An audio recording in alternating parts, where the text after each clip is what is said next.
nandito nga kami sa na-abandon na ospital, no? At ngayon, gusto ko sabihin sa mga kaibigan ko, kailangan natin na safety first, siyempre. Pag may nakita nga naman kayo, may naramdaman, sabihin sa mga kasama nyo para aware. At huwag kayong magtutulakan, sama-sama lang tayo, stick together lang. Siyempre mag-ingat tayo sa loob kasi hindi natin alam kung anong meron sa loob. Pero ang lakas ng kutob ko, sa nararamdaman ko ngayon, ang bigat-bigat na. Hindi ko alam kung may third eye ako or what, pero ganun ako eh. Pag alam kong mabigat yung nararamdaman ko, alam kong meron to. May kasama kayo tayo? Bumalik lang ba tayo? Kailan na mataas pala yung buko eh. Dito meron. Gago.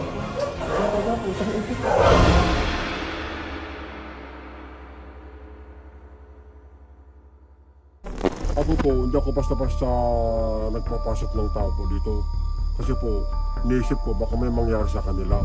Gaya ng baka mamaya may makita sila magpapanik eh. Kaya nga dyan ako natatakot. Pinasabi na dito.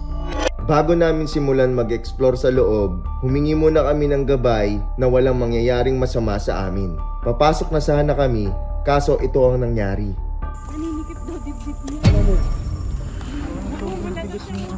Ano, Ano ba kaya? Ano ba nararamdaman? Ako kasi mabigat din talaga nararamdaman ko, pero... Inasid na nga. Ano, magbabackout ka niyan? Ayaw mo ma-experience dito? Ako kasi hindi ko din alam yung nasa loob niyan. Natatakot ako pero gusto kong ano tinabanan yung maakbangan yung nararamdaman ko ngayon. Sama-sama na lang kaya. Dad, marami naman tayo, Dad eh. Kaya niya pag marami. Ano ba yun? Dad, ano ba? Nandito naman ako. Para ka naman. Pagpasok pa lang, napakabigat agad sa pakiramdam. Oo, ako. Ha? May umaakit po dito? Actually, may kasama po pala ako dito. Sinimulan na kaming ilibot ng caretaker ng ospital at sobrang bigat agad ng pakiramdam namin. May kasama kayo tayo? Pero nung nagtitinda dito? Oo, dito. Hindi siya.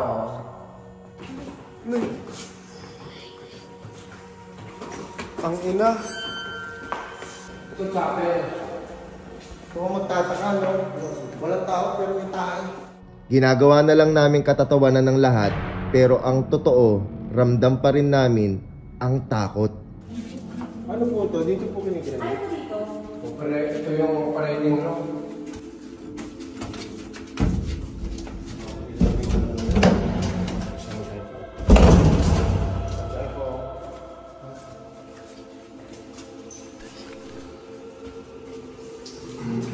Ano po ito? Recovery room. Ha? Recovery.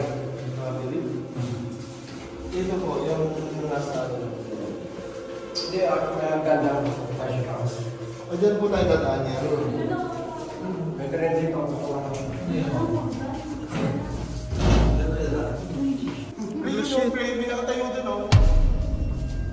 Habang naglilibot kami, ito ang aming nakita. Shit, takin na ba? Ano, basta kamay po. Ba't pa ganun po yung basta kamay? Bakit nga? Nakakatakot ang kwartong ito. Dito, bumalik lang tayo.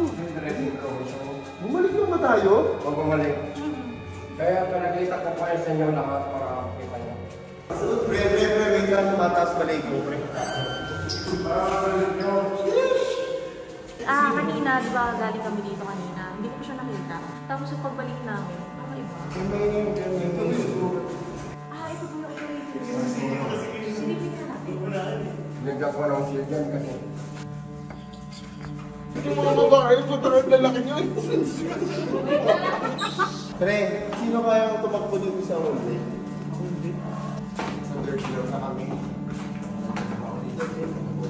Ingat kayo akin. Ingat kayo kasi walang mawakan yung mga OMG. Itong abandoned hospital na to is ilang years na to na abandon?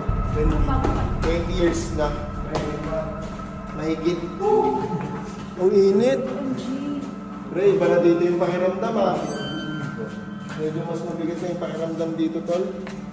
Patagal ng patagal, mas bumibigat lalo ang aming pakiramdam. So, natin isa-isa pa, no? May history po ba itong Ano po mga history itong mga kwarto na to? Kung pagkakaalam ko. Gusto ko nito. Natulog kasi Grabe, tingnan nyo, may dugo ng kamay, pre. Hindi tayo, ano na? Saan?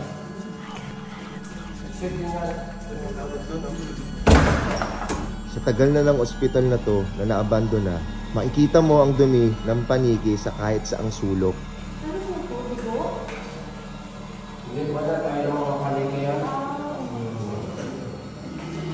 Pag umakyat ako, meron talaga akong nararamdaman. Tumatayo ang mga balahibo ko. Hindi lang ako nagpapahalata sa kanila. Basta sinasabi ko lang, huwag niyo akong galawin. Mabait naman ako sa inyo. Oh, may pang-fifth floor pa. Ano yan? Panigi. Ay, Kaya ng panigi. Try po ng panigi. dito meron. Doon. Diyan o, yan, sa may table na meron. Ako nga, talaga ako yung banner eh.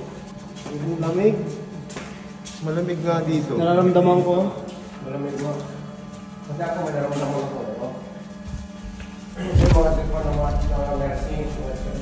Nandiyan ako. Sabi Ano yun? Nakakit siya dito. Dito? Sa table dito may tao. Tapos nag-sorry po si Tatay. Di ba? Kasi nararamdaman ko. Turin eh. Feeling ko mas matao dito sa Baguio. Sa aming pag-iikot ay nakarating na kami sa roof deck. Nakahinga na kami kahit papano. Dahil kapag nasa loob kami ng ospital na to, takot at kaba talaga ang mararamdaman mo. Makalamig dito guys. May nararamdaman kami mga mabibigat na part. Bukod doon yung mga malamig na area. Pero ang dami kasi namin eh. Kakakala ko kasi mag-iwalay yung dalawang team. Pero as one na lang kasi sobrang ang laki nitong abandon na hospital na to. Ang hirap nung mag-iwalay-walay kami. Nag-iwalay kami sa dalawang grupo pababa dahil gusto ng mga kasama kong mag-explore ng sila lang. Iba yung kaba kapag konti na lang. Compare sa madami kayo. Akala namin tapos na pero may tinatago pa pala ang ospital na to. May nursery room at morgue pa. Wala, Nay. Meron man narinig ako. Guys, nasa ubat-ubat na kami guys. Nadapa pa ako. May malaking puno dito sa left side ko. Tabi-tabi po na tayo. Dito na tayo ngayon sa morgue. Paduksong lang siya. Ano po ito? Ibaba ako. Ibaba ako ba na yan? Parang ang laki. Hindi pa sila yung ano.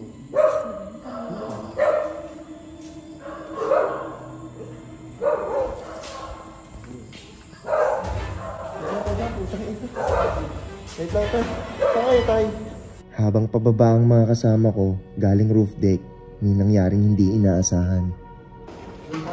Uy!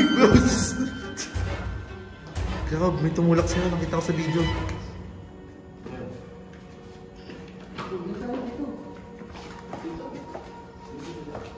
Ano, pasukin natin yan?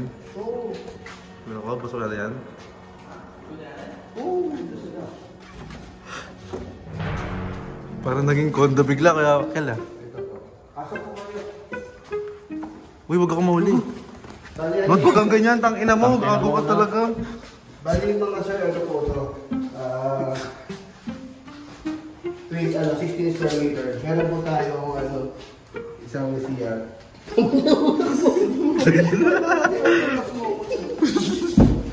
Parang kayo kulit, tol.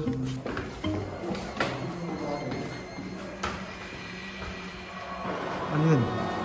Bali ito na second floor na tayo, no? Hindi, second pala to. Oo, dito na president. Paduksong siya.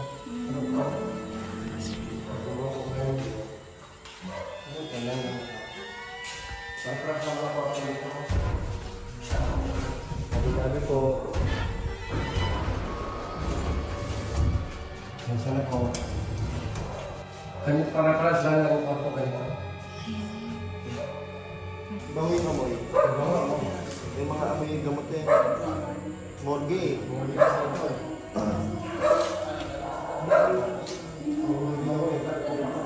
Yung amoy kasi morgue.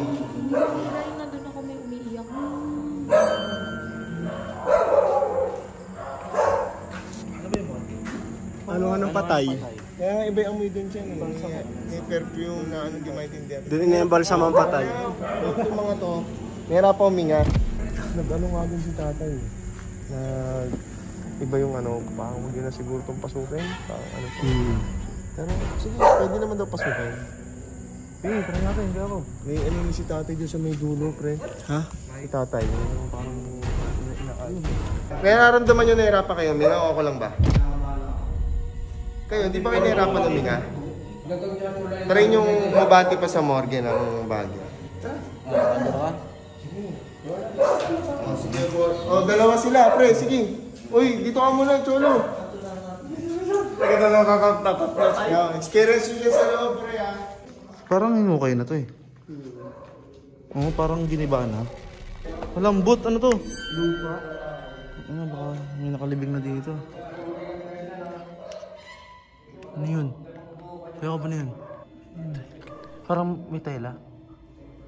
Baka may ahas ha. Medyo ano talaga siya. Talagang ginang-giba na. Oo nga, parang ano to eh, parang sininsil na eh. Kaso wala ka na rin ano makikita talaga dito. Baka nga ito, nagpataba na to ng mga ano eh, no? Itong lupa na to. Natapos na ang dalawa naming kasama maglibot sa morgue. Ito ang kanilang nasaksihan. Ano meron doon? Puro ano? Parang tinibag na? Tinibag na yung ano? Mga Tapos wala na talagang mainit doon. Saka yung amoy. Parang ano? mabaho. Maano sa ilong. Kung sino pa gusto, ako ayoko na. Ikaw to. Ano? Gusto mo? Tatay daw, Cholo. Ano mo daw yung partner ko? Hindi, sige yan. Kayo na lang mag-partner. Asa si Dog? Dog kayo mo? Tangay, baka takbuhan ko kasi kayo. Di takbo lang ako. Hindi, kayo na lang. Lumalalim na ang gabi at hinahanap na kami ng iba naming kasama sa labas. At paglabas namin sa abandonadong ospital na to, may nangyaring nakakapangilabot ang nakita ni Nanay Venus. Ha? Bakit nga? Bakit parang ano ka? Dito sa, di ba hindi natin ito hindi namin pinabuksan. Yung magturo, pero dito ayan o, meron dyan, babae. Abot na kayo ng tatay, hindi na tayo. Oh? Pero nakadungaw lang siya, hindi naman siya nakadungaw lang. Gagi na yung magdasal ka muna bago tayo umalis. Kaya nga sabi ko, ayoko na, uwi na tayo. Kami, galing kami dito kahit ako sumama yung pakiramdam ko dun sa may morgue. Kasi yung amoy, yung kulog, nakakapagod siya. Kasi ang taas din talaga nitong abandoned hospital na to. Kita nyo naman dito. Ang experience namin dito, sakto lang naman, hindi siya ano, pero talaga naman kung ilan lang kayo, mararamdaman mo kasi may mga malamig na part doon, tumatayo balay mo. Kasi sobrang dilim, wala ka nang makita kasi sobrang dilim. Yung sa morgue talaga, doon talaga umano yung mga ano namin, nag-ayawan na, hindi na pinasok ng iba kasi yung amoy at yung ano, iba talaga.